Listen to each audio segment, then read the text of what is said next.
দীর্ঘদিন থেকে জকিগঞ্জ কানাইঘাটে রাজনীতিতে আমরা বর্গা খেটেছি, বিএনপি করেছি, কিন্তু বর্গা খেটেছি। ইলেকশন আসছে কি কারণে জানি না, একটা বদ্ধমূল ধারণা আমার বিএনপির সিনিয়র নেতৃবৃন্দদের মধ্যে ছিল যে এই আসনটা নাকি মোল্লা মুর্শিদের, বলে এই আসনের মানুষগুলা সবাই যে হুজুর হয়ে গেছেন এই ধরনের কোনো কথা না।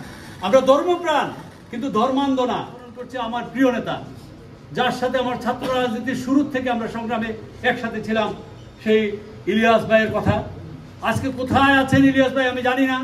আজকে দিনারের কথা মনে করছি, যেদিন সে গুম হয় সেদিন সকালবেলা আমার অফিসে এসেছিল সামান্য কিছু সাহায্যের জন্য, কারণ তার কাছে তখন টাকা ছিল না। জানতাম না যে সেই দিন বিকালবেলা দিনার গুম হয়ে যাবে। এই ধরনের হলে বিশ্বাস করেন আমি সেদিন দিনারকে আমার কাছে রেখে দিতাম। সেদিন বিকালবেলায় দিনার গুম হয়েছে। ইলিয়াস ভাই গুম হয়েছেন যেদিন, সেদিন ইলিয়াস ভাইয়ের সাথে সোনার বাংলাতে আমার যাওয়ার কথা ছিল। উনি আমাকে অনুরোধ করেছেন, মামুন চলো আমরা একটু একটা মিটিং আছে ওখানে যাব, কিন্তু আমার একটা ভাগ্নির বার্থডে থাকাতে সেদিন আমি যেতে পারি নাই। যদি ওনার সাথে যেতাম তাহলে আমার অবস্থান হয়তো আজকে এখানে থাকতো না।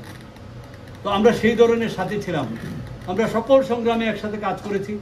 আজকে আমরা এই সবার থেকে জোর দাবি জানাবো, ইলিয়াস ভাই, দিনার, আনসার আলী সহ যারা গুম, জুনেদ সহ যারা গুম হয়েছে, বাংলাদেশে বিএনপির হাজারো নেতাকর্মী গুম হয়েছে।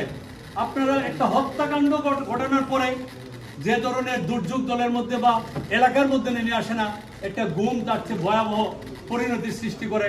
আপনারা যারা গুমের সাথীদের, গুম হওয়া নেতাদের আশেপাশে বা কোথাও গিয়েছেন বা তাদের সাথে সম্পৃক্ত থেকেছেন তারা জানেন।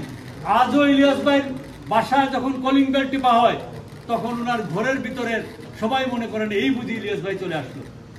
এই যে কত বড় দুঃসহ একটা জ্বালা, একটা যন্ত্রণা, এটা আমরা যারা ইলিয়াস ভাইয়ের সাথে রাজনীতি করেছি আমরা জানি। আর জকিগঞ্জ কানাইঘাটে যারা এখানে আছেন তাদের কাছে আমার বিনীত অনুরোধ, আপনারা যারা যেখানে আছেন, আপনারা একটা জিনিস বলে দেই, আগামীতে আমাদের জোট নাই। ওখানে 2023 সালে জোট শেষ হয়ে গেছে। আর জোটের যিনি প্রার্থী হওয়ার জন্য আপনাদের মনে মনে ধারণা আছে, উনি আমার আপন খালাতো ভাই। উনি, আমি এখানে মানে ইউরোপ সফরে আসার আগের দিন উনি আমার সাথে বসে ওনার ভাইকে দিয়ে আমার সাথে কথা বলেছেন, আমার আপন খালাতো ভাই। উনি বলেছেন উনি নির্বাচন করবেন না, কিন্তু ওনার দলের চাপ আছে, সেই জন্য ওনাকে সেই নির্বাচনী প্রক্রিয়ার মধ্যে থাকতে হচ্ছে। উনি ভালো করে জানেন যে উনি নির্বাচন করলে, ওনার খেজুর গাছ মার্কা নিয়ে নির্বাচন করলে ওনার কি অবস্থা হতে পারে সেটা উনি ভালো করেই জানেন।